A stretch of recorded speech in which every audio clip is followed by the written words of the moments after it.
Arini Damayanti adalah tipe wanita yang oleh banyak orang akan disebut sebagai istri idaman. Di usianya yang menginjak 32 tahun, ia memancarkan aura ketenangan dan kedewasaan. Latar belakang pendidikannya sebagai sarjana ekonomi dari universitas terkemuka sebenarnya bisa membawanya ke puncak karir korporat. Namun 5 tahun lalu ia membuat pilihan sadar untuk mendedikasikan hidupnya pada rumah tangganya. Keputusan itu ia ambil bukan karena paksaan, melainkan karena cinta yang tulus kepada suaminya, Bayu Wicaksono. Bagi Arini, membangun fondasi keluarga yang kokoh adalah investasi terbaik dalam hidupnya. Ia mengelola keuangan rumah tangga dengan ketelitian seorang akuntan, memastikan setiap sen diinvestasikan dengan benar. Rumah mereka yang terletak di kawasan suburban yang asri selalu tertata rapi dan bersih, bukan karena obsesif, tetapi karena ia percaya bahwa lingkungan yang teratur mencerminkan kehidupan yang teratur. Kecerdasannya tidak tumpul. Ia hanya mengalihkannya dari laporan laba rugi perusahaan ke perencanaan masa depan keluarganya. Di mata teman-temannya, Arini adalah sosok yang bisa diandalkan, pendengar yang baik, dan perencana yang ulung. Namun di balik kelembutannya, tersembunyi ketegasan dan logika yang tajam, sebuah sisi yang jarang sekali ia tunjukkan karena hidupnya berjalan begitu mulus di bawah atap yang ia yakini penuh dengan cinta dan kejujuran. Bayu Wicaksono, 34 tahun, adalah gambaran kesuksesan. Berpostur tinggi dengan penampilan yang selalu terjaga, ia memiliki pesona yang mampu meluluhkan siapa saja. Sebagai seorang manajer proyek di sebuah perusahaan konstruksi maritim, ia sering bepergian, sebuah fakta yang ia gunakan sebagai pilar utama dalam membangun citranya sebagai suami pekerja keras yang berkorban demi keluarga. Bayu sangat pandai merangkai kata. Janji-janji masa depan yang gemilang, cerita-cerita tentang proyek besar yang menantang, dan bonus-bonus fantastis yang akan datang selalu menjadi senjatanya untuk membuat Arini bangga dan memaafkan ketidakhadirannya. Di permukaan, ia tampak sangat mencintai Arini. Pujian, hadiah-hadiah kecil sepulang kerja, dan gestur romantis di depan umum adalah bagian dari repertoarnya. Namun di balik semua itu, Bayu adalah seorang pria yang digerakkan oleh ego dan adrenalin. Ia kecanduan validasi dan kekaguman, tidak hanya dari istrinya, tetapi dari siapa saja, terutama wanita lain. Baginya, kesetiaan adalah konsep yang membosankan. Ia melihat pernikahannya dengan Arini sebagai sebuah basis yang aman, sebuah pelabuhan tempat ia bisa kembali setelah puas berpetualang di lautan lain. Ia meremehkan kecerdasan Arini, menganggap dedikasinya pada rumah tangga sebagai tanda kenaifan, sebuah keyakinan keliru yang pada akhirnya akan menjadi bumerang yang menghancurkan seluruh dunianya. Pagi itu terasa seperti pagi-pagi lainnya di kediaman Wicaksono. Aroma kopi Arabica yang baru diseduh menguar dari dapur, berpadu dengan wangi nasi goreng spesial buatan Arini. Bayu turun dari lantai 2 dengan langkah tegap. Kemeja kerjanya sudah terpasang rapi, dan senyumnya merekah seperti biasa. Ia duduk di kursi, menatap Arini yang sedang menuangkan kopi ke cangkir kesayangannya. "Pagi, sayang. Wangi sekali masakanmu," sapa Bayu. Suaranya terdengar hangat. "Pagi juga, Mas. Makanlah dulu. Aku buatkan nasi goreng udang kesukaanmu," jawab Arini sambil meletakkan cangkir kopi di hadapan Bayu, lalu duduk di seberangnya. Mereka makan dalam keheningan yang nyaman selama beberapa menit. Sebuah rutinitas yang sudah mereka jalani selama 5 tahun pernikahan. Namun, hari itu Bayu memecah keheningan dengan nada yang sedikit lebih serius dari biasanya. "Arini," panggilnya pelan. "Ada sesuatu yang harus aku bicarakan." Arini mengangkat wajahnya, menghentikan suapannya. "Iya, Mas, ada apa?" Bayu meletakkan sendok dan garpunya, lalu menatap Arini lekat-lekat. Ia memasang ekspresi yang merupakan campuran antara beban tanggung jawab dan antusiasme. Ini adalah ekspresi yang sudah ia latih di depan cermin semalam. "Aku dapat proyek besar. Sangat besar." Wajah Arini langsung berubah cerah. "Oh ya? Syukurlah. Proyek apa, Mas?" "Proyek pembangunan rig pengeboran lepas pantai di Samudra Hindia. Ini proyek internasional, kerjasama dengan perusahaan dari Norwegia," jelas Bayu, menggunakan istilah-istilah teknis yang ia tahu akan membuat Arini terkesan. Masalahnya, Aku harus berada di lokasi selama proyek berlangsung. Aku harus berlayar dan tinggal di Anjungan selama sebulan penuh. Senyum di wajah Arini sedikit memudar. Sebulan? Lama sekali, Mas. Aku tahu, sayang. Aku juga berat sekali rasanya harus meninggalkanmu selama itu, kata Bayu sambil meraih tangan Arini di atas meja. Genggamannya terasa hangat dan meyakinkan. Tapi coba bayangkan bonusnya. Pimpinan bilang, bonus dari proyek ini bisa cukup untuk melunasi sisa cicilan rumah kita dan mungkin cukup untuk uang muka apartemen untuk investasi. Ini kesempatan sekali seumur hidup. Mendengar kata rumah dan investasi, Arini kembali bersemangat. Inilah tujuan hidup mereka.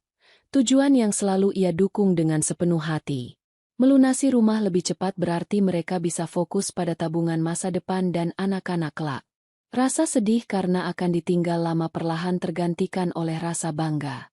Suaminya adalah pria hebat, seorang pekerja keras yang berjuang untuk keluarga mereka. Tentu saja, Mas. Tentu saja kamu harus pergi. Jangan khawatirkan aku di sini. Aku bisa menjaga diri dan rumah baik-baik, kata Arini dengan tulus. Matanya berbinar menatap Bayu. Aku tahu aku bisa mengandalkanmu, balas Bayu, tersenyum lega. Misinya berhasil. Masalah lainnya, di sana sinyal sangat sulit.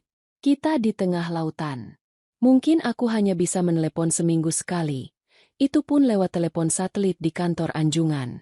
Jadi jangan cemas kalau aku sulit dihubungi ya. Iya, aku mengerti. Yang penting Mas jaga kesehatan baik-baik di sana. Kerjanya pasti berat. Nasihat Arini. Pikirannya sudah melayang pada apa saja yang harus ia siapkan untuk suaminya. Percakapan pagi itu menjadi titik awal kesibukan Arini selama 2 hari berikutnya. Bayu mengatakan ia akan berangkat lusa. Maka, Arini segera membuat daftar panjang di kepalanya. Siang itu juga ia pergi ke pusat perbelanjaan. Ia membeli beberapa jaket tebal tahan angin, kaos kaki wol, dan pakaian dalam termal. Ia membayangkan suaminya kedinginan di tengah lautan di malam hari, dan hatinya terasa ngilu. Ia tidak ingin Bayu merasa tidak nyaman sedikit pun. Setelah dari toko pakaian, ia mampir ke apotek. Ia berkonsultasi dengan apoteker, membeli multivitamin dosis tinggi, suplemen penambah daya tahan tubuh, obat anti mabuk laut, dan berbagai obat-obatan standar seperti pereda nyeri dan obat flu. Semua ia masukkan ke dalam tas medis kecil yang ia siapkan khusus. Baginya, kesehatan Bayu adalah prioritas utama. Malam harinya, ia mulai mengemas koper besar Bayu. Ia menata setiap helai pakaian dengan rapi, menyelipkan kamper dan pengharum lemari agar pakaian Bayu tetap wangi selama di perjalanan. Ia bahkan memasukkan beberapa bungkus mie instan dan abon sapi kesukaan Bayu, berpikir mungkin suaminya akan merindukan masakan rumah di tengah lautan nanti. Setiap barang yang ia masukkan ke dalam koper adalah perwujudan dari cinta dan perhatiannya. Sementara Arini sibuk, Bayu hanya duduk di sofa ruang keluarga, menonton televisi sambil sesekali membalas pesan di ponselnya dengan senyum-senyum kecil. Ketika Arini bertanya ia sedang berkirim pesan dengan siapa, Bayu dengan santai menjawab, "Ini grup kantor, sedang koordinasi terakhir untuk keberangkatan." Malam terakhir sebelum keberangkatan, Arini memasak semua makanan favorit Bayu. Ada rendang daging, gulai ayam, dan sambal terasi. Mereka makan malam bersama, dan Arini terus-menerus mengingatkan Bayu untuk tidak lupa makan teratur dan meminum vitaminnya. Ia menatap wajah suaminya, mencoba merekam setiap detailnya untuk disimpan dalam memori selama sebulan ke depan. Pagi keberangkatan tiba. Bayu sudah siap dengan tas ranselnya, sementara koper besarnya sudah dimasukkan ke dalam bagasi mobil. Arini mengantarnya sampai ke teras depan. Wajahnya tidak bisa menyembunyikan kesedihan, matanya sedikit berkaca-kaca. "Hati-hati di jalannya, Mas. Kabari aku begitu sampai di pelabuhan sebelum sinyal hilang," pinta Arini lembut. Bayu menarik Arini ke dalam pelukannya. Pelukan itu terasa erat. Namun entah kenapa Arini merasakan ada sedikit kegelisahan dalam dekapan itu. Mungkin suaminya juga gugup karena proyek besar ini, pikirnya, mencoba menepis perasaan aneh itu. "Pasti, sayang. Kamu juga jaga diri baik-baik di rumah. Jangan terlalu lelah. Kalau ada apa-apa, telepon Pak RT atau tetangga sebelah. Bayu melepaskan pelukannya, menatap Arini sejenak, lalu memberinya kecupan singkat di kening. Aku pergi dulu. Ia masuk ke dalam mobil dan menyalakannya. Arini berdiri di teras, melambaikan tangan saat mobil perlahan menjauh dari halaman rumah. Ia terus berdiri di sana, menatap jalanan yang kosong, bahkan setelah mobil suaminya sudah hilang di tikungan. Hatinya terasa campur aduk antara sedih, sepi, dan bangga. Ia tidak tahu bahwa perpisahan di dermaga pagi itu hanyalah sebuah kepalsuan. Sebuah awal dari badai pengkhianatan yang akan menghancurkan dunianya hingga ke fondasinya. Ia masuk kembali ke dalam rumah yang kini terasa lebih besar dan lebih senyap dari sebelumnya, dengan keyakinan penuh bahwa ia sedang menunggu kepulangan seorang pahlawan. 1 minggu berlalu sejak kepergian Bayu. Kehidupan Arini berjalan dalam ritme yang baru dan lebih lambat. Kesunyian di rumah terasa begitu pekat. Tidak ada lagi suara televisi yang menyala hingga larut malam. Tidak ada lagi derap langkah Bayu di tangga. Tidak ada lagi canda tawa di meja makan. Arini mencoba menyibukkan diri. Ia melakukan pembersihan menyeluruh pada setiap sudut rumah, menata ulang taman kecil di halaman belakang, dan bahkan mulai mencoba resep-resep kue baru yang ia temukan di internet. Semua itu ia lakukan untuk mengusir rasa sepi dan rindu yang kerap datang tanpa diundang. Sesuai janji Bayu, komunikasi memang terputus total. Arini sudah mencoba mengirim beberapa pesan singkat melalui aplikasi percakapan, berisi cerita-cerita kecil tentang harinya atau sekadar ucapan, "Aku rindu, Mas." Namun semua pesan itu hanya menunjukkan centang satu, pertanda tidak terkirim. Arini memakluminya. Tentu saja, di tengah Samudra Hindia, sinyal seluler adalah sebuah kemewahan. Ia percaya penuh pada penjelasan suaminya. Ia sering membayangkan betapa beratnya pekerjaan Bayu, berada di anjungan pengeboran yang terisolasi, dikelilingi lautan luas. Rasa kasihannya terkadang mengalahkan rasa rindunya.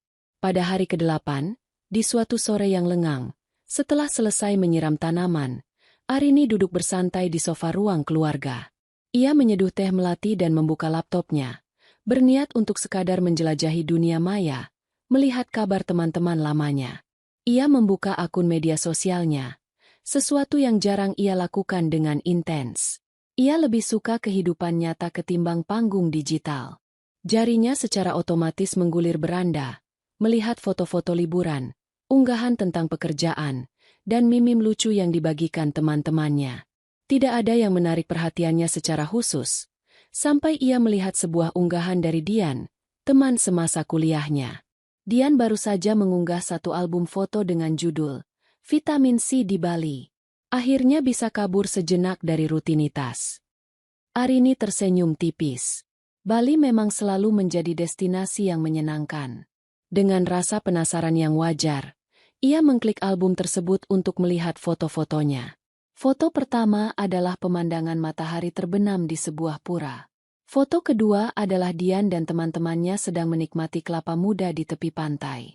Foto ketiga, keempat, kelima, ia lewati dengan cepat. Lalu tibalah ia pada foto keenam. Foto itu adalah sebuah foto grup yang diambil di sebuah klub pantai yang terlihat mewah dan ramai. Ada sekitar 10 orang di dalam foto itu.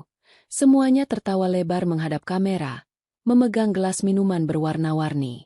Latar belakangnya adalah kolam renang dengan pemandangan langsung ke arah pantai. Mata Arini menyapu wajah-wajah di foto itu, mencoba mengenali apakah ada teman lama lainnya. Dan kemudian, matanya terpaku pada satu titik. Di sisi kanan foto, sedikit di belakang Dian, berdiri seorang pria yang sangat ia kenal. Jantung Arini seolah berhenti berdetak selama beberapa detik. Napasnya tercekat di tenggorokan. Tidak mungkin, bisiknya pada diri sendiri. Tangannya yang memegang tetikus mulai gemetar. Hanya orang yang mirip. Ia menggerakkan kursor, lalu mengklik foto itu untuk melihatnya dalam ukuran penuh. Dengan jari yang bergetar, ia menggunakan fitur pembesar untuk menyorot wajah pria itu. Rambutnya, potongan rambut yang sama persis seperti saat Bayu berangkat. Senyumnya, senyum percaya diri yang selalu ia pamerkan. Dan yang paling menghancurkan, pria itu tidak sendirian. Lengan kanannya merangkul pinggang seorang wanita dengan begitu posesif dan mesra. Wanita itu berbalut gaun pantai tipis, bersandar manja di dadanya. Arini masih mencoba menyangkal. Ia memperbesar gambar lebih jauh lagi. Matanya mencari detail yang bisa membuktikan bahwa itu bukan suaminya. Tapi yang ia temukan justru sebaliknya. Di pergelangan tangan pria itu, melingkar sebuah jam tangan hitam dengan aksen perak. Jam tangan yang ia berikan sebagai hadiah ulang tahun pernikahan mereka yang keempat. Di lehernya, tergantung sebuah kalung tipis dengan liontin kecil. Kalung yang Bayu bilang tidak pernah ia lepas. Dunia Arini mulai berputar. Udara di dalam ruangan terasa menipis. Foto ini diambil di Bali.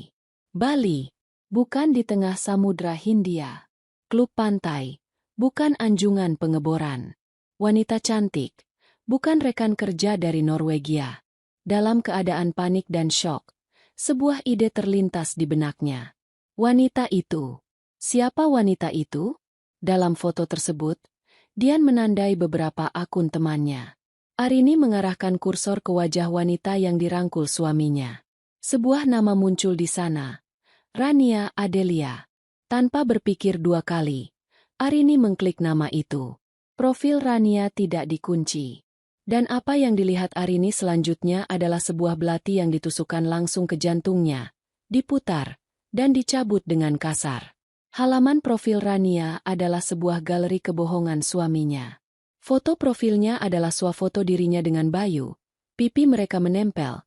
Keduanya tersenyum ke arah kamera dengan latar belakang sebuah kamar hotel mewah. Unggahan terbarunya, yang dipasang 2 jam lalu, adalah foto 2 gelas sampanye di tepi kolam renang pribadi, dengan keterangan, "Surga dunia bersama kesayanganku."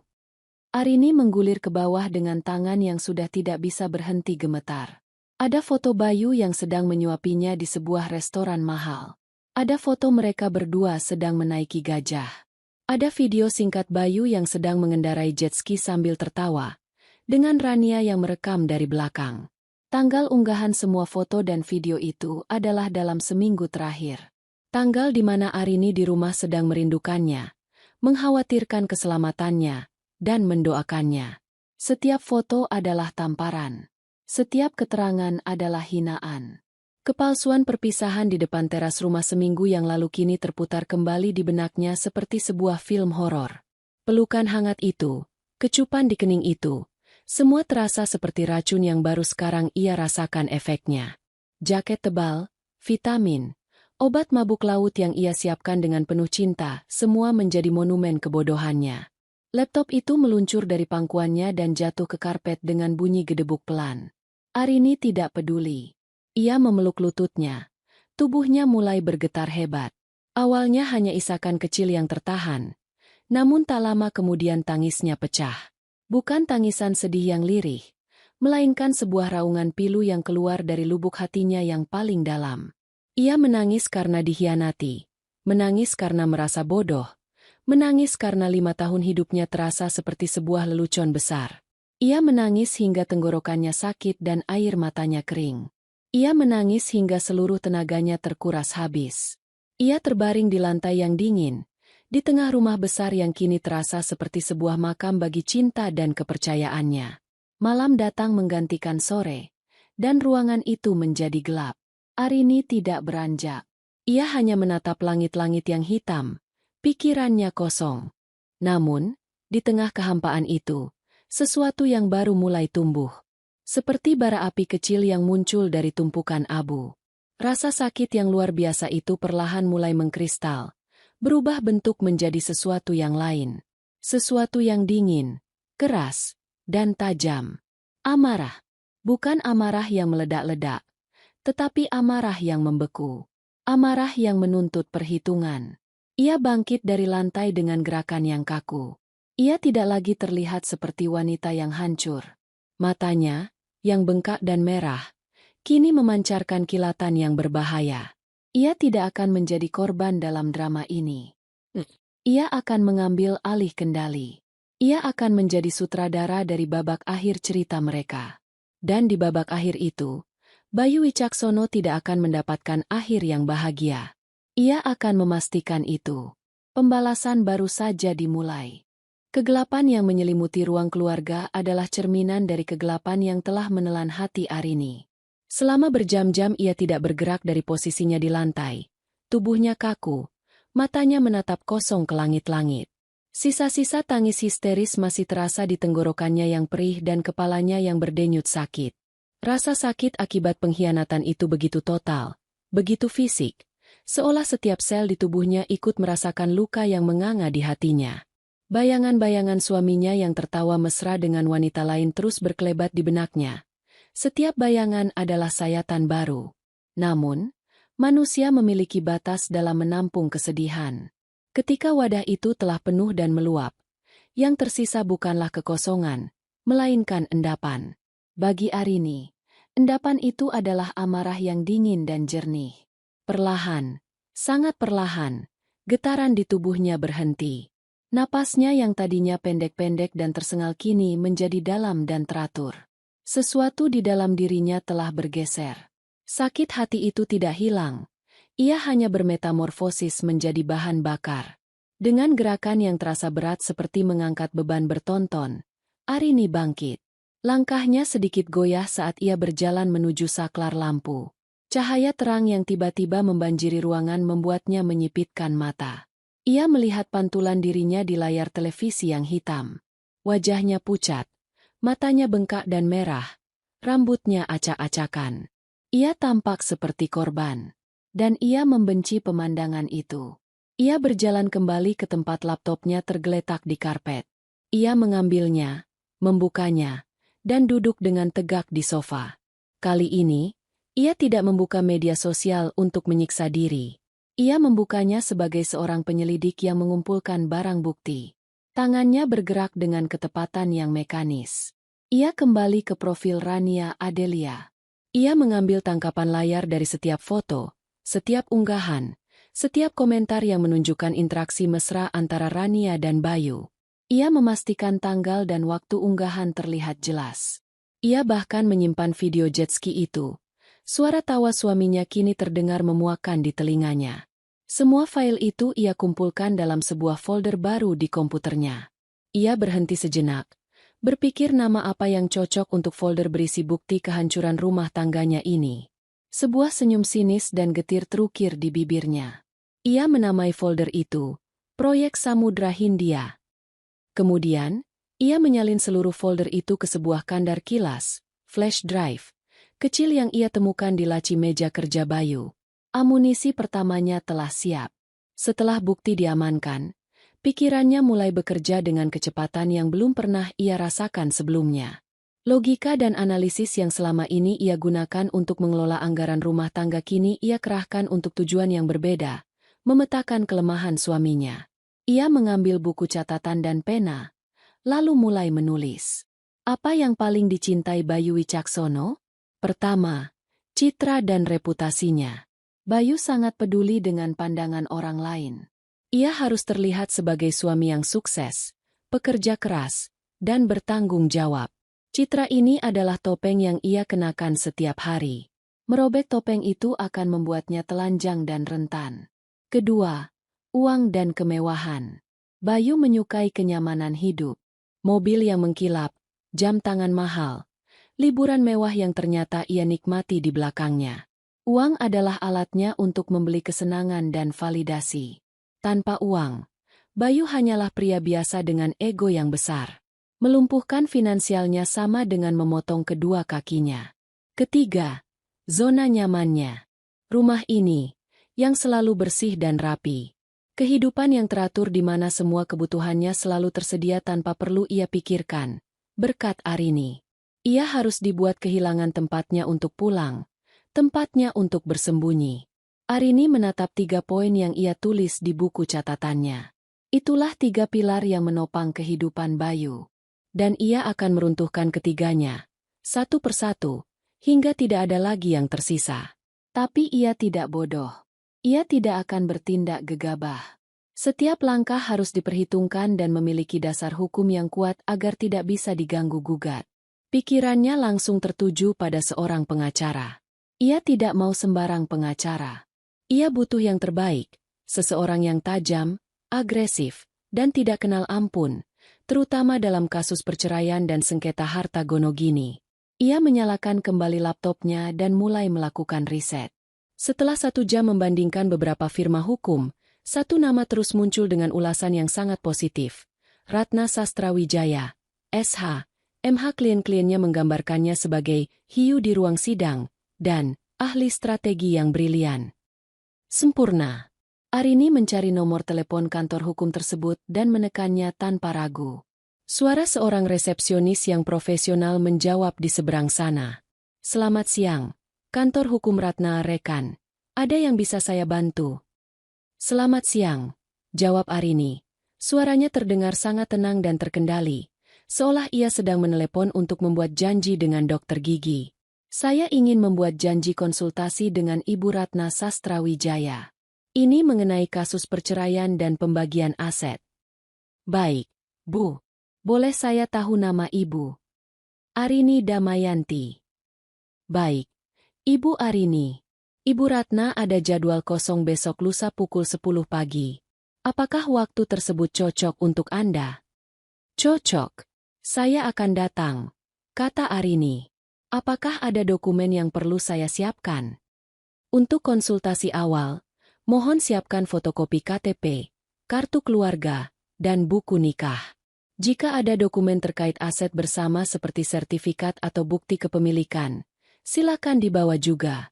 Dan jika ada bukti yang mendukung gugatan Anda, itu akan sangat membantu, jelas resepsionis itu. Saya punya semuanya. Terima kasih, kata Arini, lalu menutup telepon. Langkah pertama telah diambil. Kini saatnya menyiapkan arsenal.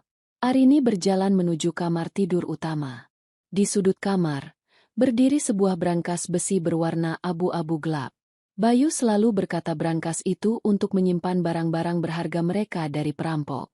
Ironisnya, kini Arini akan menggunakannya untuk tujuan yang sebaliknya.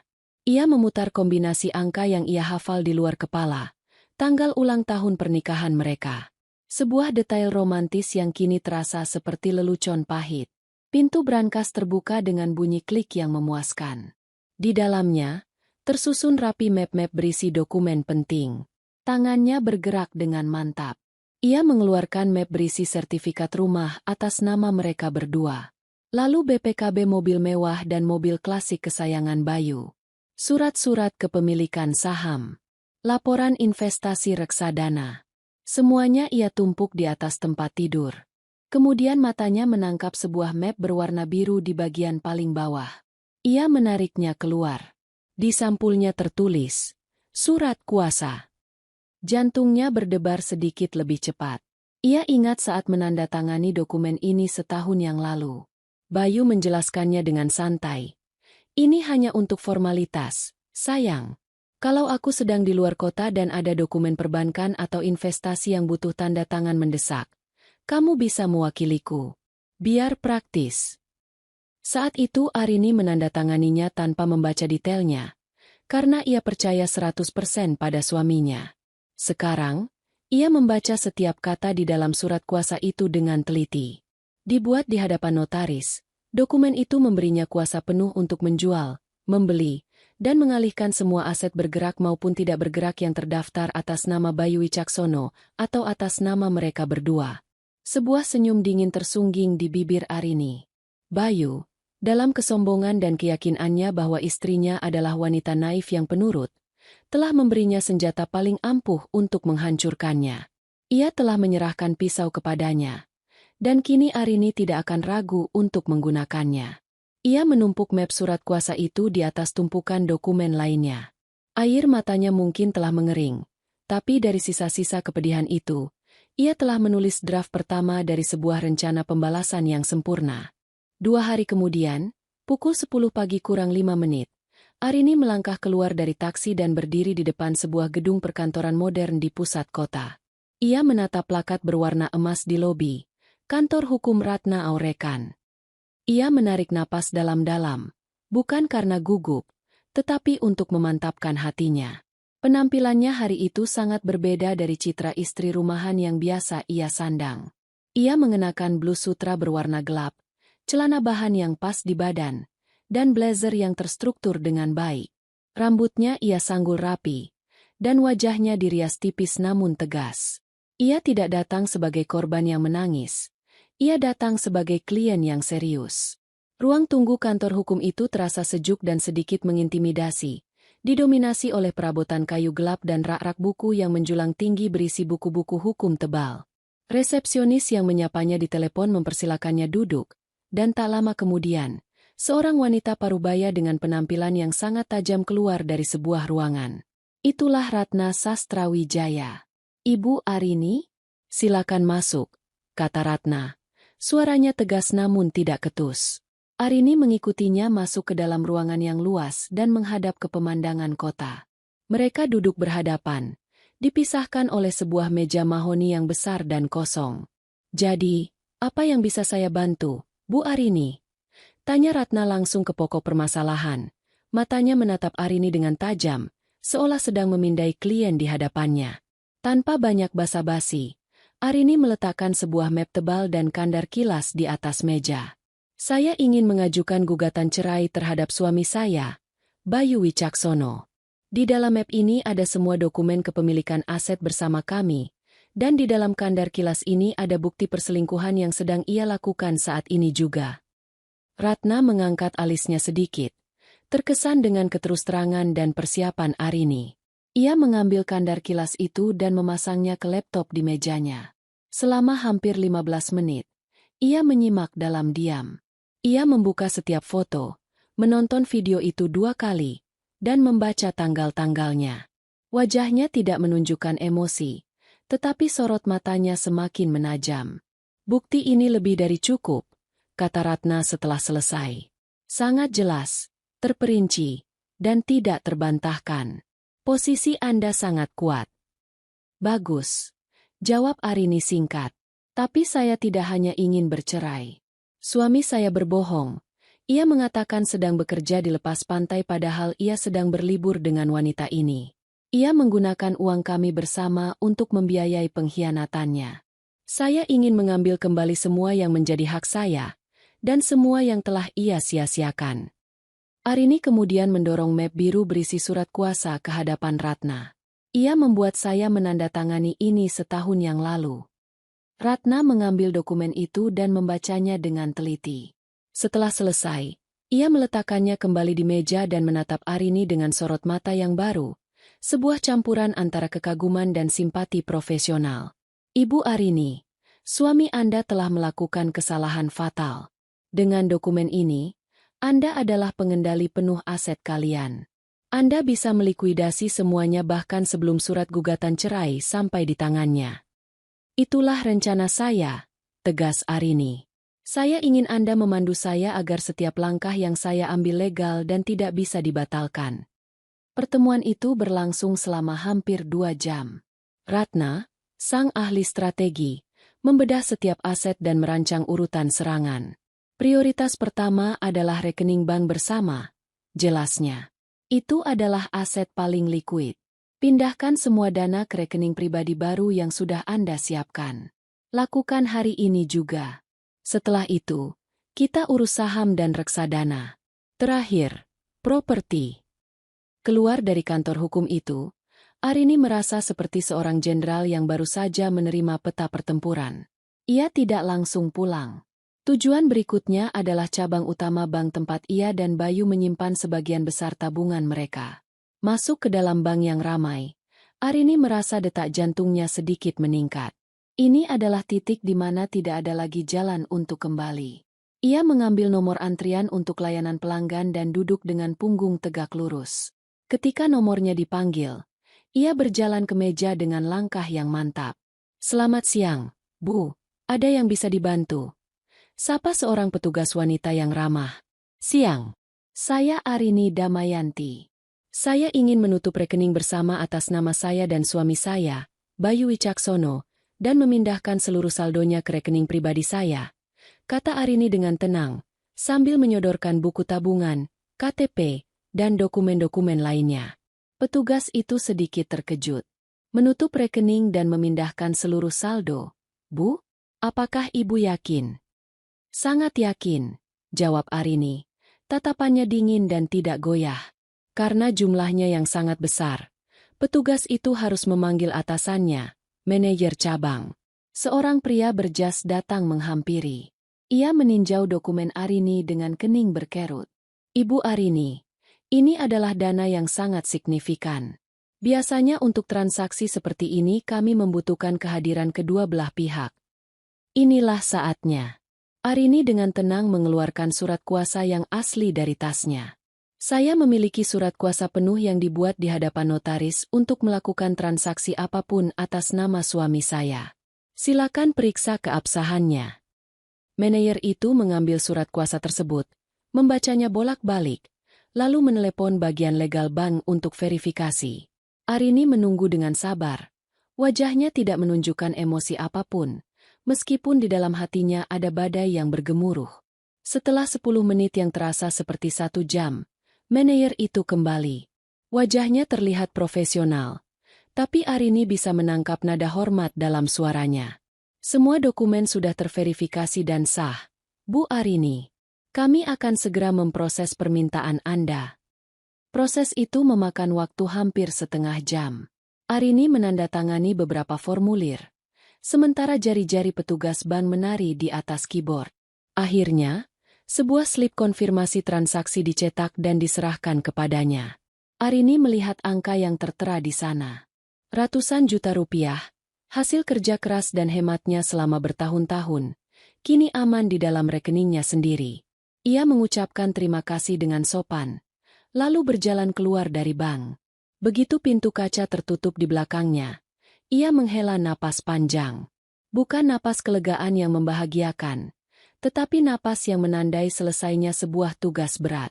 Pilar pertama keuangan Bayu telah ia cabut dari fondasinya. Tapi harinya belum selesai. Di dalam taksi dalam perjalanan pulang, ia menelepon pialang saham mereka. Dengan nada yang sama profesionalnya, ia menginstruksikan untuk menjual semua portofolio saham atas nama Bayu dan dirinya. Ia menggunakan surat kuasa sebagai landasan hukumnya. Pialang itu sempat menyarankan untuk menunggu saat yang lebih baik karena pasar sedang sedikit turun. Tetapi Arini bersikeras. Jual semuanya sekarang. Saya butuh likuiditas. Langkah terakhir untuk hari itu ia lakukan setibanya di rumah. Ia menghubungi seorang agen properti terkemuka yang direkomendasikan oleh Ratna. Ia menjelaskan ingin menjual sebidang tanah investasi di pinggir kota. Saya tidak mencari harga tertinggi, katanya kepada agen itu. Saya mencari penjualan tercepat. Berikan saya penawaran terbaik dalam waktu 1 minggu. Malam itu, Arini duduk sendirian di ruang makan yang terasa lengang. Ia membuka aplikasi perbankan di ponselnya dan menatap saldo di rekening barunya. Angka itu adalah simbol kemenangannya, simbol kebebasannya. Rasa sakitnya masih ada, mengintai di sudut hatinya. Namun, rasa sakit itu kini ditemani oleh perasaan berkuasa yang kuat. Ia tidak hanya mengambil uangnya kembali, ia mengambil kembali kendali atas hidupnya. Dengan gerakan pelan dan mantap, ia membuka daftar kontak di ponselnya, mencari nama Mas Bayu Sayang, lalu menekan tombol hapus kontak. Ini bukan lagi tentang cinta atau benci. Ini adalah bisnis. Dan bisnis pembalasannya baru saja dimulai. Setelah pilar finansial Bayu berhasil ia guncang hingga ke akarnya, Arini mengalihkan perhatiannya ke target berikutnya. Benteng kenyamanan dan kebanggaan suaminya, yaitu rumah mereka. Rumah itu bukan sekadar bangunan. Bagi Bayu, itu adalah trofi, simbol status yang ia pamerkan kepada teman dan keluarga. Dindingnya menyimpan gema tawa mereka. Lantainya menjadi saksi langkah-langkah mereka membangun hidup bersama. Kini, bagi Arini, setiap sudut rumah itu adalah pengingat akan kebohongan. Dinding itu harus dirobohkan, dan kenangan itu harus dihapus dari muka bumi. Pagi itu, Arini tidak lagi merasakan kesedihan saat menatap sekelilingnya. Ia melihat sofa kulit berwarna krem yang mereka pilih bersama setelah perdebatan panjang di toko furnitur. Dulu, ia menyukai sofa itu. Sekarang, ia hanya melihat sebuah objek senilai beberapa juta rupiah yang harus segera dilikuidasi. Ia menatap set meja makan dari kayu jati solid tempat ia selalu menyajikan masakan untuk Bayu. Sekarang, itu hanyalah kayu mati yang memakan tempat. Perasaan sentimental telah dibakar habis, menyisakan hanya abu pragmatisme yang dingin. Rencana penghancuran pilar kedua ini ia mulai dengan cara yang paling modern dan efisien, melalui pasar digital. Ia mengambil ponselnya, bukan untuk bernostalgia melihat foto-foto lama, tetapi untuk memotret aset-aset yang akan ia jual. Ia memulainya dari ruang keluarga. Sofa kulit itu ia foto dari berbagai sudut, memastikan tidak ada cacat yang terlihat. Ia mengunggahnya ke sebuah platform jual-beli daring dengan judul, "Dijual cepat sofa kulit kualitas premium, kondisi 90%, nego." Ia memasang harga yang sengaja sedikit di bawah pasaran untuk menarik pembeli dengan cepat. Selanjutnya, televisi layar datar 70 inci yang dibanggakan Bayu. Klik. Foto diunggah dengan deskripsi singkat dan harga yang menggiurkan. Rak buku tinggi yang berisi koleksi buku-buku yang sebagian besar hanya menjadi pajangan. Klik. Foto diunggah. Mesin pembuat kopi otomatis yang mahal. Klik. Foto diunggah. Dalam waktu kurang dari 2 jam, ruang keluarga dan ruang makan mereka telah terdigitalisasi menjadi daftar barang bekas yang mencari pemilik baru. Respons datang lebih cepat dari yang ia duga. Ponsel barunya mulai berdering dan menerima pesan dari orang-orang asing yang menawar barang-barangnya. Arini menjawab setiap pesan dengan efisiensi seorang pedagang. "Ya, barang masih ada. Harga sudah pas, Pak. Bisa diambil besok pagi. Alamat akan saya kirim." Keesokan harinya, rumah itu mulai didatangi orang. Pembeli pertama adalah sepasang suami istri muda yang matanya berbinar melihat sofa kulit itu. "Wah, bagus sekali, Mbak. Seperti baru," kata sang istri dengan antusias. "Silakan diperiksa dulu," jawab Arini dengan nada datar. Setelah transaksi selesai dan beberapa orang kuli angkut membawa sofa itu keluar dari pintu depan, Arini menatap ruang kosong yang ditinggalkannya. Tidak ada rasa kehilangan. Yang ada hanyalah kepuasan melihat satu lagi jejak Bayu sirna dari rumah itu. Proses itu berlanjut sepanjang hari. Seorang mahasiswa datang untuk membeli televisi. Beberapa ibu-ibu dari kompleks sebelah membeli set meja makan setelah menawar dengan alot. Pemilik sebuah kafe kecil datang untuk mengambil mesin kopi. Setiap kali sebuah barang keluar dari rumah, gema di dalam ruangan menjadi semakin kentara. Rumah itu perlahan-lahan kehilangan jiwanya, berubah menjadi cangkang kosong. Di sela-sela menjual barang-barang besar, Arini dengan teliti memilah barang-barang pribadi. Ia membuka lemari pakaian raksasa di kamar mereka. Sisi kiri adalah pakaiannya, sisi kanan adalah pakaian Bayu. Ia mengambil beberapa koper besar dan mulai mengemas semua miliknya. Pakaian, buku-buku favoritnya, beberapa bingkai foto dirinya bersama orang tua dan teman-temannya. Semua benda yang mendefinisikan dirinya sebelum dan di luar statusnya sebagai istri Bayu. Sedangkan untuk sisi kanan lemari, ia tidak menyentuhnya. Ia membiarkan semua kemeja mahal, setelan jas, dan koleksi sepatu Bayu tetap tergantung rapi di sana. Ia ingin Bayu melihatnya nanti. Ia ingin Bayu melihat semua barang kesayangannya itu berada di dalam rumah yang sudah bukan lagi miliknya. Itu akan menjadi bagian dari penyiksaan psikologis yang ia rancang. 3 hari kemudian, sebagian besar perabotan di rumah itu telah laku terjual. Ruang tamu, ruang makan, dan dapur kini terlihat seperti rumah yang baru dibangun dan belum diisi. Hanya kamar tidur utama yang masih utuh. Namun Arini sudah memindahkan barang-barangnya ke kamar tamu yang lebih kecil. Tepat saat ia sedang membersihkan debu di lantai yang kosong, ponselnya berdering. Itu dari agen properti yang ia hubungi tempo hari. "Selamat siang, Ibu Arini," sapa suara di seberang. "Saya membawa kabar baik.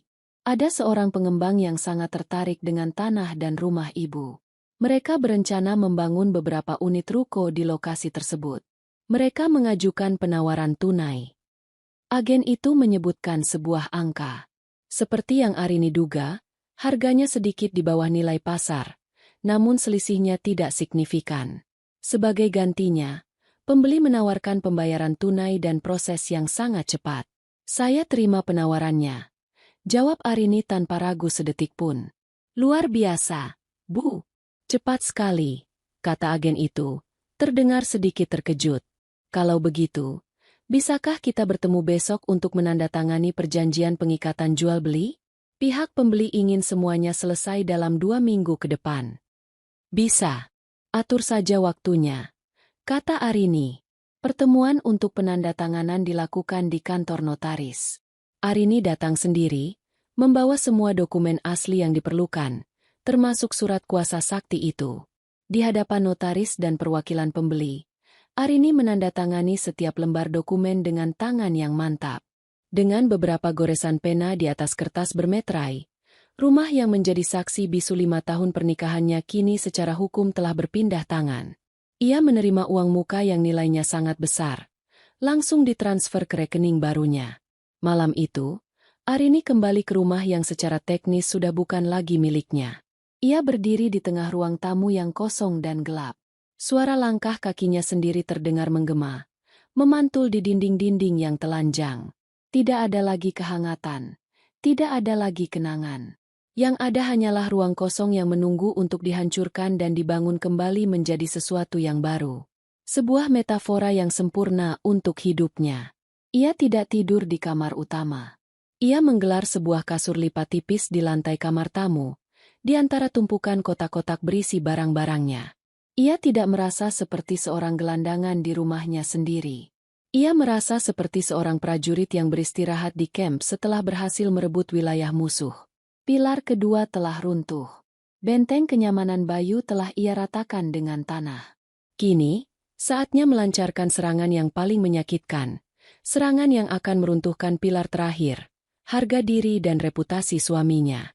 Setelah berhasil melucuti harta dan tempat bernaung Bayu, Arini kini bersiap untuk melancarkan serangan ke benteng terakhir yang paling dibanggakan oleh suaminya, reputasinya. Bayu hidup dari pujian dan citra. Ia adalah manajer yang andal di kantor, anak yang berbakti di mata keluarganya, dan suami yang setia di mata teman-temannya. Arini tahu, menghancurkan citra ini akan lebih menyakitkan daripada kehilangan semua uang di dunia. Serangan ini tidak menggunakan kekuatan fisik, tetapi senjata digital yang senyap dan mematikan. Pagi itu, di dalam rumah yang semakin terasa asing, Arini duduk di depan laptopnya. Ia tidak lagi membuka situs jual beli, melainkan membuka draft surel yang sudah ia siapkan dengan cermat. Target pertamanya adalah lingkungan profesional Bayu. Ia tahu, mengirimkan seluruh bukti perselingkuhan secara membabi buta hanya akan membuatnya terlihat seperti istri histeris yang sedang marah. Ia harus melakukannya dengan elegan, dengan kedok kepedulian terhadap institusi. Ia membuka sebuah akun surel baru dengan nama samaran yang tidak mencolok. Tujuannya adalah Departemen Sumber Daya Manusia, SDM, di perusahaan Bayu. Ia sudah mencari nama kepala departemennya melalui situs jejaring profesional. Subjek surel ia tulis dengan hati-hati. Laporan pelanggaran etika dan potensi kerusakan citra perusahaan terkait karyawan atas nama Bayu Wicaksono. Isi surelnya ia buat singkat, formal, dan langsung ke intinya. Dengan hormat, Bapak Kepala Departemen SDM. Saya menulis surat ini sebagai pihak yang prihatin terhadap citra baik perusahaan Anda. Saya memiliki informasi bahwa salah satu manajer Anda, Bapak Bayu Wicaksono, telah mengambil cuti dari pekerjaannya dengan alasan palsu. Ia mengaku sedang menjalankan proyek perusahaan di lepas pantai, padahal kenyataannya ia sedang berlibur di Bali untuk kepentingan pribadi yang tidak pantas. Perilaku ini tidak hanya merupakan bentuk ketidakjujuran terhadap perusahaan, tetapi juga berpotensi merusak citra perusahaan jika sampai terekspos ke publik, mengingat posisi dan tanggung jawab yang ia emban. Sebagai bukti awal, saya lampirkan beberapa foto yang menunjukkan keberadaannya di Bali selama jam kerja yang seharusnya. Saya harap pihak perusahaan dapat menindaklanjuti hal ini secara internal demi menjaga integritas dan nama baik perusahaan. Hormat saya. Pihak yang peduli. Arini tidak melampirkan semua foto. Ia memilih dengan cermat. Satu foto Bayu yang sedang bersantai di klub pantai dengan segelas minuman di tangan. Satu foto yang menunjukkan Bayu dan Rania sedang makan malam romantis. Tidak ada foto yang terlalu intim atau vulgar. Cukup untuk membuktikan kebohongannya tanpa membuat Arini terlihat memiliki dendam pribadi. Ia ingin terlihat seperti seorang informan yang netral. Setelah memeriksa ulang setiap kata, ia menekan tombol "kirim". Rudal pertama telah diluncurkan. Target kedua adalah lingkaran yang paling sensitif. Keluarga. Terutama ibu mertuanya. Seorang wanita yang selalu membanggakan putranya di setiap acara keluarga. Arini tahu, menelepon hanya akan berujung pada drama dan tangisan. Pesan singkat jauh lebih efektif dan terkendali. Ia membuka aplikasi percakapan di ponsel lamanya, yang sengaja ia tetap aktifkan untuk misi ini. Ia menulis pesan untuk ibu mertuanya dengan nada yang penuh kepasrahan dan martabat. "Ibu, maafkan Arini." Dengan berat hati, Arini harus memberitahukan bahwa Arini sudah tidak bisa melanjutkan pernikahan dengan Mas Bayu. Alasan keputusan ini sangat berat untuk Arini jelaskan lewat kata-kata. Jadi Arini kirimkan beberapa foto ini sebagai penjelasan. Ini juga alasan mengapa Arini akan pergi dan memulai hidup baru. Tolong jangan mencoba mencari atau menghubungi Arini lagi. Arini doakan ibu dan seluruh keluarga sehat selalu. Ia melampirkan 3 foto. Foto Bayu merangkul Rania dengan mesra. Foto mereka berdua di depan sebuah villa mewah. Dan foto profil Rania di mana ia dan Bayu tersenyum bahagia. Cukup untuk membuat hati seorang ibu hancur dan marah pada putranya. Begitu pesan terkirim dan tanda centang 2 biru muncul, Arini langsung memblokir nomor ibu mertuanya. Tidak ada ruang untuk debat atau persuasi. Bom telah dijatuhkan tepat di jantung keluarga. Target terakhir adalah lingkaran sosial mereka. Di sini, Arini hanya perlu menyalakan sumbu. Ia tahu persis siapa di antara teman-teman mereka yang paling suka bergosip. Ia memilih 2 orang teman wanita yang sering makan siang bersama dan selalu paling tahu kabar terbaru semua orang. Kepada mereka, ia mengirim pesan yang lebih santai namun tetap mengejutkan. "Hai, sekadar info aja. Aku dan Mas Bayu dalam proses pisah. Mungkin foto ini bisa sedikit menjelaskan kenapa. Aku harap kalian ngerti ya. Aku butuh waktu sendiri dulu." Ia hanya melampirkan 1 foto paling jelas yang menunjukkan Bayu dan Rania bersama. Ia tahu, dalam beberapa jam, kabar ini akan menyebar seperti api di padang rumput kering di antara lingkaran pertemanan mereka. Reputasi Bayu sebagai suami setia akan hangus terbakar. Setelah ketiga serangan digital itu diluncurkan, Arini mematikan ponsel lamanya dan meletakkannya di dalam laci. Misinya selesai. Ia tidak lagi mengecek media sosial atau menunggu balasan. Ia telah melepaskan anak panahnya, dan ia yakin semuanya akan mengenai sasaran. Di dalam rumah yang sunyi dan kosong itu, Arini melanjutkan aktivitasnya yang tersisa, mengemas kotak terakhir berisi barang-barangnya.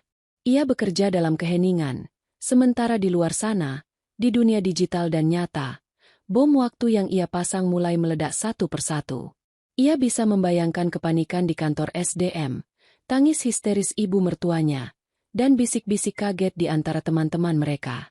Di kantor Bayu, sebuah rapat darurat mungkin sedang diadakan. Di grup percakapan keluarga Bayu, Perang Dunia Ketiga mungkin sedang pecah. Tapi di dunianya, yang kini hanya seluas beberapa meter persegi di antara tumpukan kotak, yang ada hanyalah kedamaian yang dingin. Sore harinya, saat ia sedang merekatkan selotip di kotak terakhir, ponsel barunya berdering. Nomor yang tidak dikenal. Ia ragu sejenak sebelum menjawab. "Halo, dengan Ibu Arini." Suara agen properti. "Iya, saya sendiri," jawab Arini. "Maaf mengganggu, Bu. Saya hanya ingin konfirmasi. Semua proses untuk akta jual beli tetap berjalan lancar sesuai rencana kan, Bu? Soalnya saya barusan dengar dari kenalan saya. Katanya ada sedikit masalah di kantor Pak Bayu ya." Arini tersenyum tipis. Konfirmasi pertama telah datang. Kabar menyebar lebih cepat dari yang ia kira. "Tidak ada yang berubah, Pak," jawab Arini dengan nada tenang. "Masalah di kantornya adalah urusan pribadinya. Tidak ada hubungannya dengan jual beli rumah ini. Mohon dilanjutkan saja semua prosesnya seperti yang sudah disepakati." "Baik, Bu. Syukurlah kalau begitu. Terima kasih atas konfirmasinya." Arini menutup telepon. Ia menatap keluar jendela, ke arah jalanan yang ramai. Pilar ketiga, pilar yang paling dibanggakan Bayu, kini sedang retak di semua sisi. Ia tidak sabar menunggu momen ketika Bayu pulang dan menemukan bahwa seluruh bangunan kehidupannya telah menjadi puing-puing. Dan Arini, sang arsitek kehancuran itu, sudah tidak ada lagi di sana untuk melihatnya. Pembalasan Arini kini memasuki fase yang paling personal. Uang telah ia amankan, rumah telah ia lepaskan, dan reputasi telah ia cabik-cabik dari jauh. Kini tersisa satu hal lagi, benda-benda yang menjadi perpanjangan ego dan identitas pribadi Bayu. Benda-benda ini tidak memiliki nilai sepenting rumah atau tabungan, namun bagi Bayu, kehilangan benda-benda ini akan terasa seperti kehilangan sebagian dari dirinya. Arini tahu persis apa saja benda itu. Target pertama adalah sang Raja Garasi. Sebuah Toyota Hardtop FJ40 keluaran tahun 1980-an berwarna hijau zaitun. Mobil itu bukan sekadar alat transportasi. Bagi Bayu, itu adalah simbol kejantanan, nostalgia, dan kebanggaan. Setiap hari Minggu, ia akan menghabiskan waktu berjam-jam di garasi, memoles bodinya yang kokoh, membersihkan interiornya, dan menyetel mesinnya yang menderu gagah. Ia sering membawanya ke acara kumpul komunitas mobil klasik, memamerkannya dengan bangga, dan menceritakan sejarahnya kepada siapa saja yang mau mendengar. Mobil itu adalah mainan dewasanya, pelarian dari dunia korporat yang kaku. Arini tidak akan menjual mobil itu ke sembarang dealer mobil bekas. Itu terlalu biasa. Ia ingin mobil itu hilang, lenyap dari jangkauan Bayu selamanya. Beberapa hari sebelumnya, ia telah bergabung dengan beberapa forum daring untuk para pencinta mobil klasik. Dengan akun anonim, ia memasang iklan, jual cepat, untuk mobil tersebut, lengkap dengan foto-foto detail dan salinan surat-surat kendaraan untuk menunjukkan keasliannya. Ia sengaja menargetkan pembeli dari luar pulau. Seorang kolektor serius dari Makassar merespons dengan cepat. Setelah beberapa kali bertukar pesan dan melakukan panggilan video untuk melihat kondisi mobil secara langsung, mereka menyepakati harga.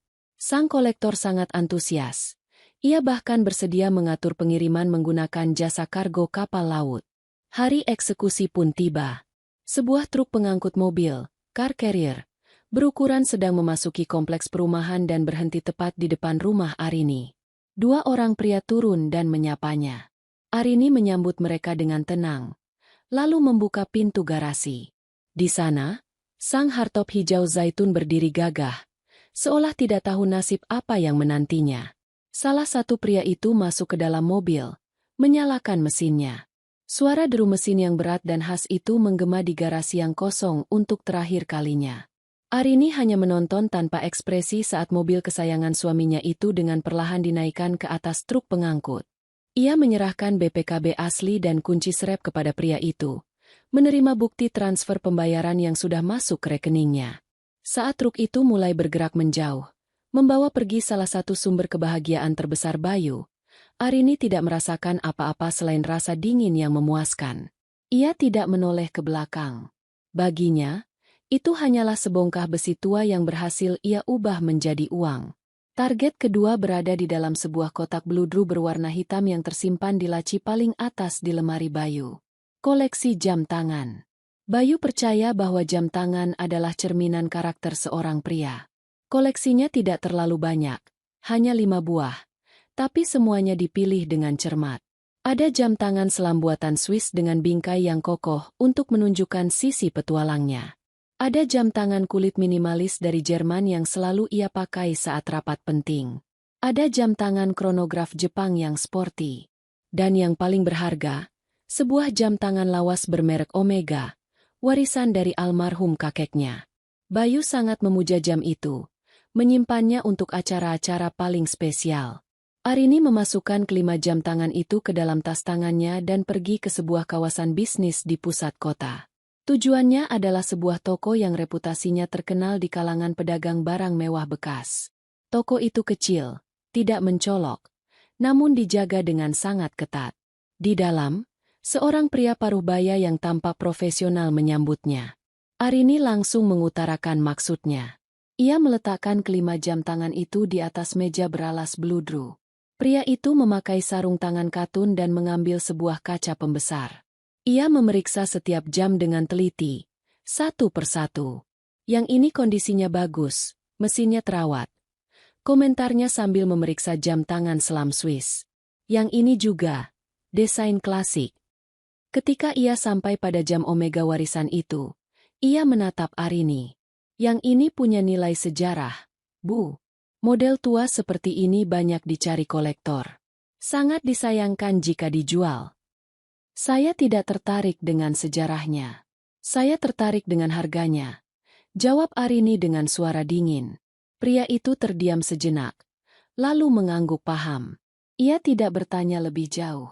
Setelah selesai memeriksa semuanya, ia masuk ke dalam ruangan belakang dan kembali dengan sebuah kalkulator.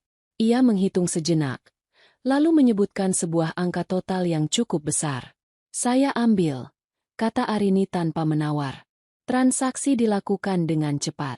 Arini menerima sejumlah besar uang tunai yang ia masukkan ke dalam amplop coklat tebal. Ia meninggalkan toko itu tanpa menoleh ke belakang. Kotak jam tangan bludru yang kini kosong ia buang ke tempat sampah pertama yang ia temui di jalan. Identitas dan kebanggaan Bayu yang melingkar di pergelangan tangannya kini telah menjadi tumpukan uang kertas di dalam tasnya.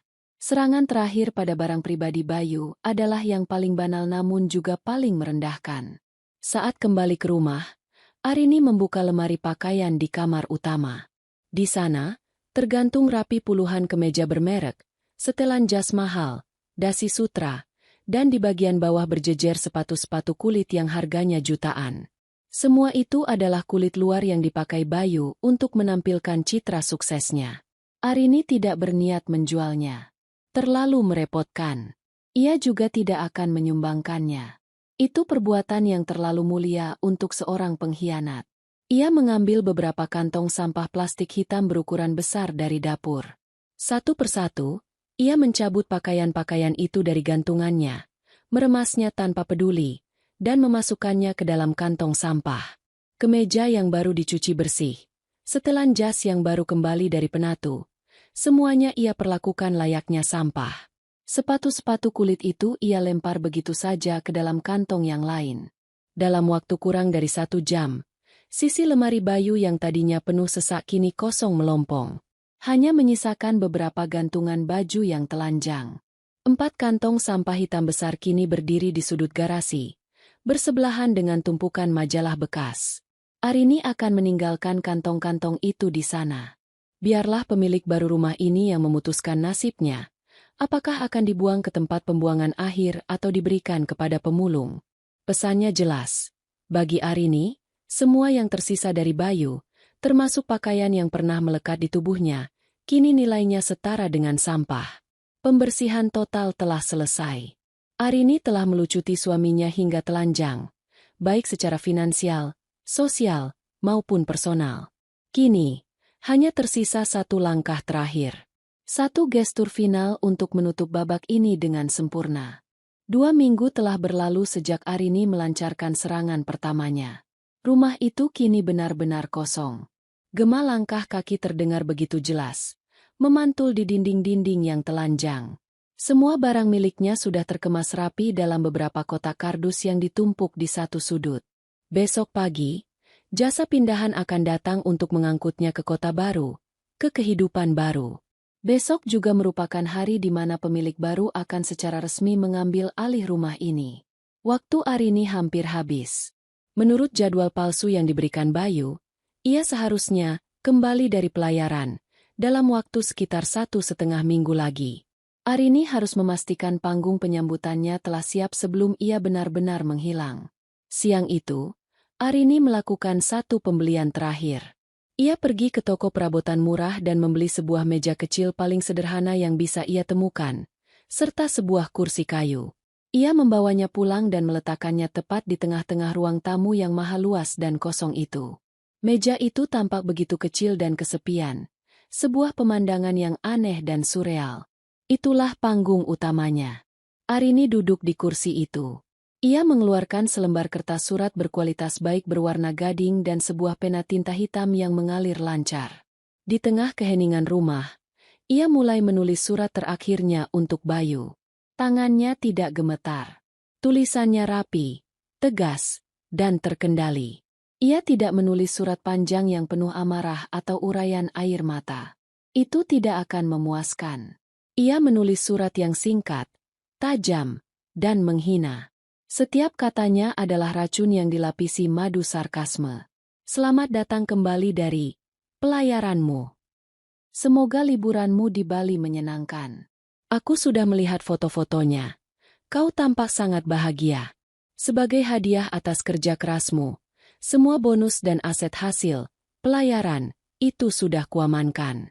Anggap saja itu pesangon untukku. Rumah ini sudah terjual. Koleksi mobil dan jam tanganmu juga sudah menemukan pemilik baru yang lebih menghargainya. Pakaianmu ada di kantong sampah di garasi. Mungkin kau masih bisa menyelamatkannya. Oh, dan satu lagi. Surat di sebelah ini adalah untukmu. Pengacaraku akan segera menghubungimu. Tertanda. Arini, mantan istrimu. Ia membaca ulang surat itu. Sempurna, dingin, informatif, dan menghancurkan. Setiap kalimatnya dirancang untuk menimbulkan dampak maksimal. Ia melipat surat itu dengan rapi dan meletakkannya di tengah meja.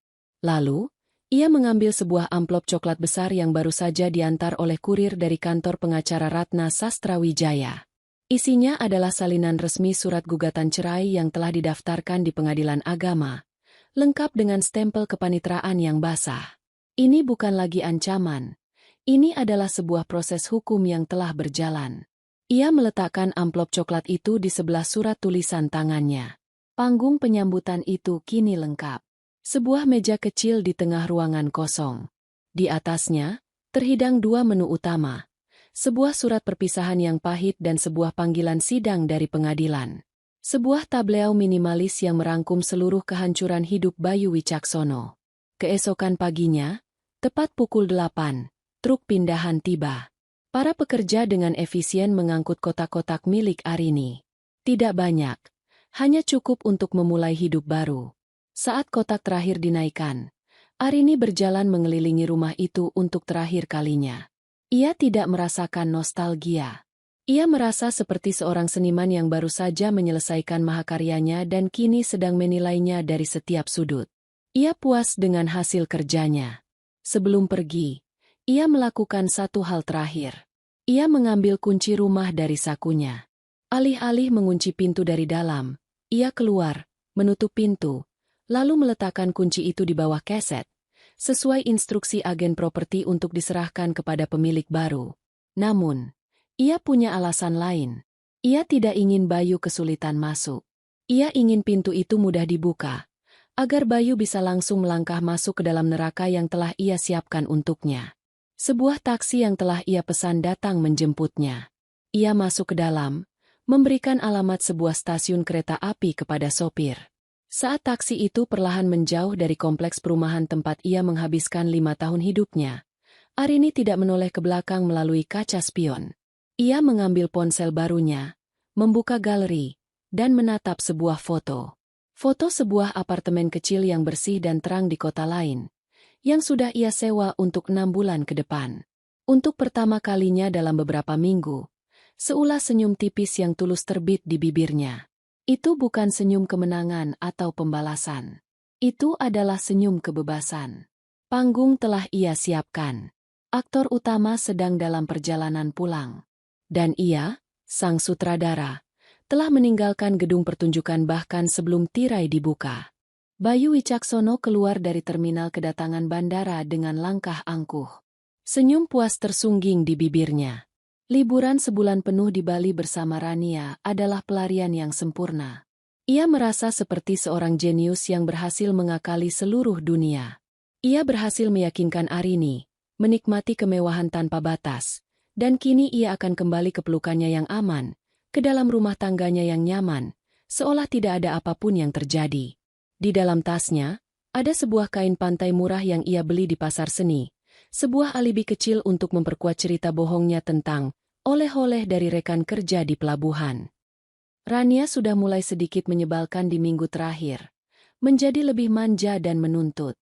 Bayu lega bisa lepas darinya sejenak. Ia merindukan keteraturan hidupnya, masakan Arini, dan perasaan menjadi raja di rumahnya sendiri. Ia membayangkan sambutan hangat Arini, mungkin dengan pelukan erat dan pertanyaan-pertanyaan penuh kekhawatiran yang akan ia jawab dengan cerita-cerita karangan yang heroik. Saat taksi yang ia tumpangi memasuki gerbang kompleks perumahannya, ia merasakan sedikit keanehan. Taman di depan rumahnya tampak sedikit lebih liar dari biasanya. Rumputnya sedikit lebih tinggi. Ia mengabaikannya. Mungkin Arini terlalu sibuk merindukannya hingga lupa memanggil tukang kebun. Namun, saat mobil berbelok ke halaman rumahnya, jantungnya serasa berhenti berdetak. Di depan gerbang, tertancap sebuah papan pengumuman yang familiar namun mustahil. Dengan huruf balok merah yang besar, papan itu bertuliskan, "Terjual." "Berhenti di sini, Pak," serunya kepada sopir taksi. Bayu keluar dari mobil dengan tergesa-gesa. Pikirannya berputar.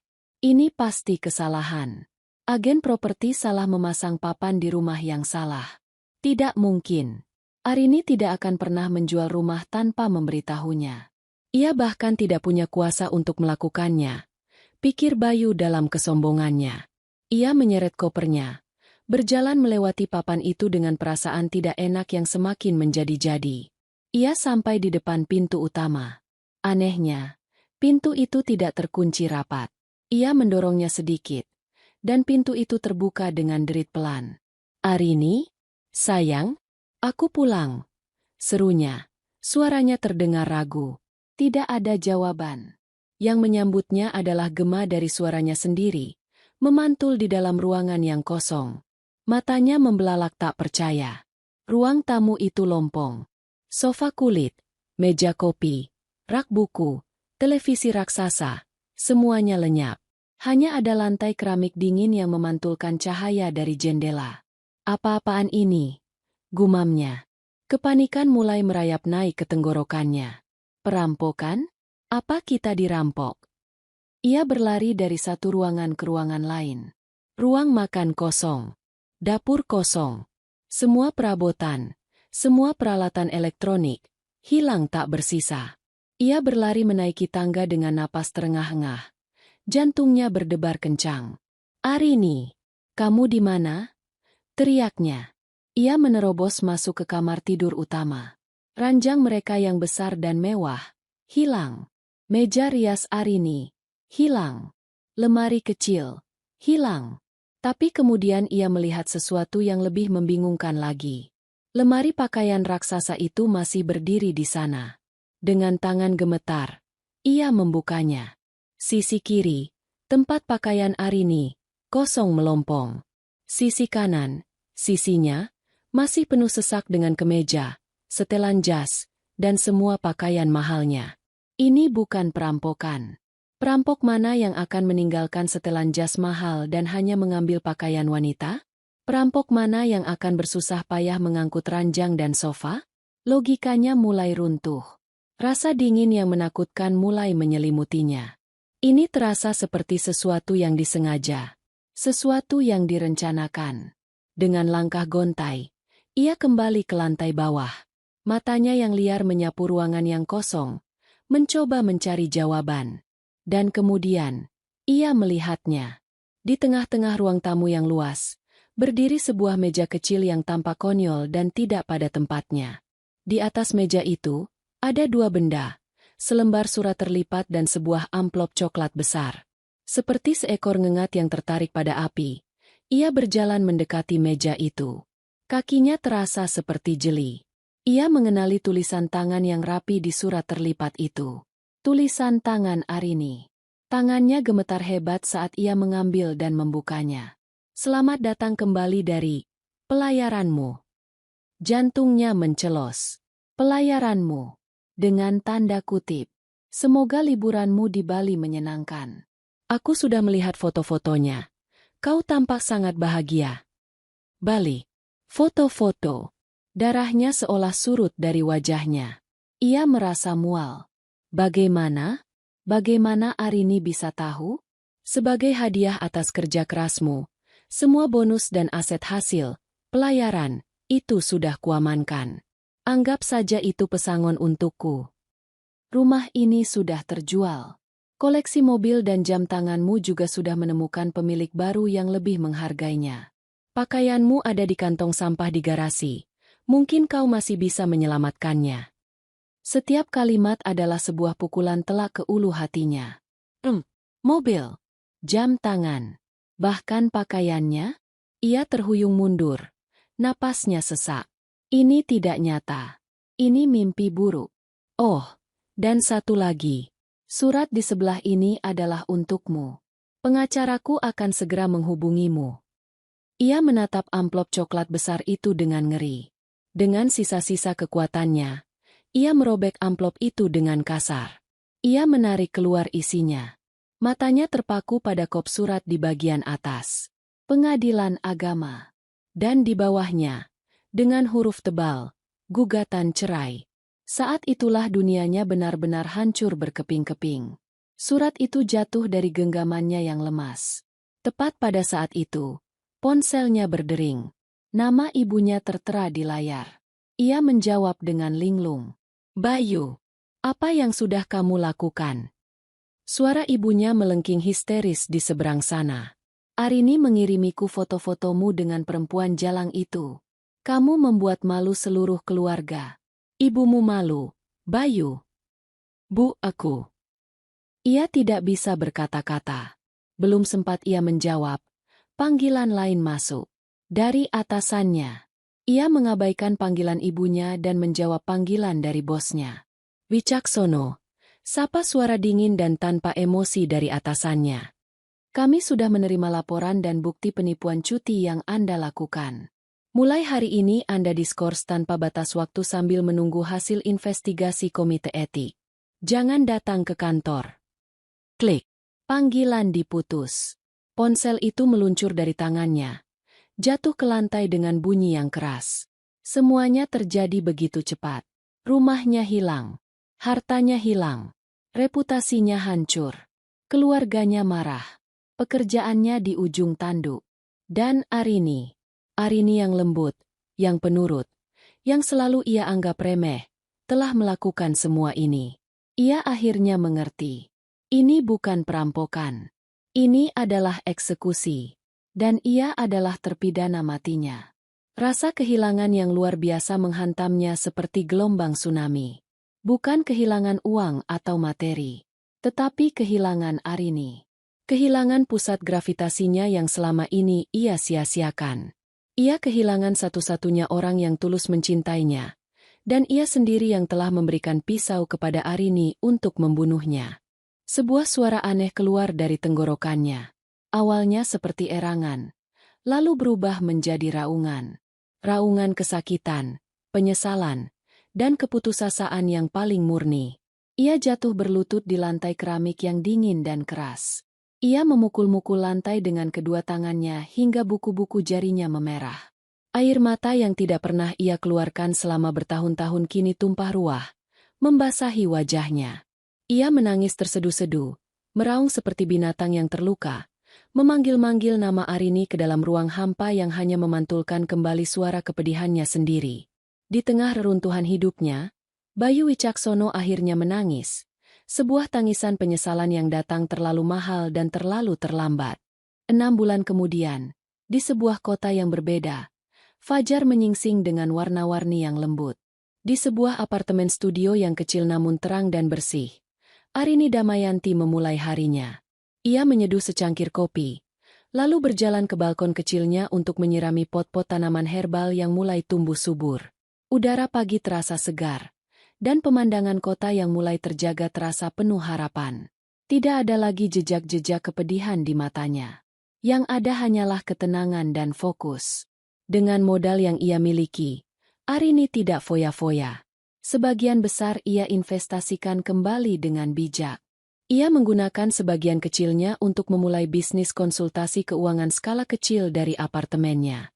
Menggunakan latar belakang pendidikannya dan pengalamannya mengelola keuangan, ia membantu para pemilik usaha kecil dan perorangan untuk merapikan pembukuan dan merencanakan investasi mereka. Bisnisnya tumbuh perlahan namun pasti. Dari mulut ke mulut. Klien-kliennya menghargai ketelitian, kejujuran, dan wawasannya. Kehidupannya kini teratur dalam ritme yang baru. Pagi hari ia habiskan untuk bekerja. Siang hari ia sering pergi ke perpustakaan daerah atau mengikuti kelas-kelas lokakarya untuk menambah pengetahuannya. Sore hari, ia bergabung dengan sebuah komunitas yoga. Ia telah menemukan teman-teman baru, orang-orang yang mengenalnya sebagai Arini, seorang konsultan keuangan yang cerdas dan mandiri, bukan sebagai istri Bayu. Beban masa lalu telah ia letakkan. Ia tidak melupakannya, tetapi ia telah berdamai dengannya, menjadikannya pelajaran berharga tentang kekuatan dirinya sendiri. Pembalasan dendamnya bukanlah tujuan akhir. Itu hanyalah sebuah proses pembersihan yang diperlukan untuk membangun fondasi hidup yang baru dan lebih kuat. Suatu sore, saat sedang duduk di sebuah kafe sambil menyiapkan materi untuk klien, ia melihat sepasang kekasih di meja seberang sedang bertengkar hebat. Sang wanita menangis. Sang pria tampak frustrasi. Dulu, pemandangan seperti itu mungkin akan memancing kembali lukanya. Namun sekarang, Arini hanya menatap mereka sejenak dengan sorot mata yang penuh welas asih, lalu kembali fokus pada laptopnya. Drama itu bukan lagi miliknya. Ia telah keluar dari panggung itu untuk selamanya. Ia telah menemukan kedamaian, bukan dalam kehancuran orang lain, tetapi dalam pembangunan dirinya sendiri. Sementara itu, ratusan kilometer jauhnya, di sudut kota metropolitan yang pengap, Karma sedang bekerja tanpa lelah. Bayu Wicaksono kini tinggal di sebuah kamar kos sempit dan lembab di lantai 3 sebuah bangunan tua. Kamar itu berantakan, dipenuhi bungkus mie instan dan pakaian kotor yang menumpuk. Aroma pengap dan putus asa menguar dari setiap sudutnya. Seperti yang sudah diduga, ia dipecat secara tidak hormat dari perusahaannya. Catatan buruk itu membuatnya sangat sulit mendapatkan pekerjaan baru yang setara. Setiap lamaran yang ia kirimkan ditolak. Setiap wawancara berakhir dengan kegagalan begitu pihak perusahaan melakukan pemeriksaan latar belakang. Ia kini bekerja serabutan, menjadi supir taksi daring dengan mobil sewaan. Penghasilannya hanya cukup untuk membayar sewa kamar dan makan sehari-hari. Keluarganya mengucilkannya. Ibunya masih mau berbicara dengannya sesekali di telepon, namun selalu diakhiri dengan isak tangis dan ceramah panjang. Ayahnya menolak untuk bertemu dengannya. Dalam acara keluarga terakhir, ia datang dan mendapati dirinya diabaikan oleh semua orang, dianggap sebagai aib keluarga. Teman-temannya, mereka telah lama menghilang. Lingkaran sosial yang dulu memujanya kini menjadikannya bahan gosip dan cerita peringatan. Dan Rania, wanita yang menjadi sebab dari semua kehancuran ini, telah memblokir nomornya seminggu setelah Bayu kehilangan segalanya. Rania tidak tertarik pada pria miskin yang putus asa. Bayu kini sendirian, benar-benar sendirian. Setiap malam, ia dihantui oleh penyesalan yang sama. Ia akan membuka satu-satunya foto lama mereka berdua yang berhasil ia selamatkan. Sebuah foto usang dari dompetnya. Foto Arini yang tersenyum tulus ke arah kamera, dengan mata berbinar penuh cinta. Ia akan menatap foto itu selama berjam-jam, membisikkan kata maaf yang tidak akan pernah sampai.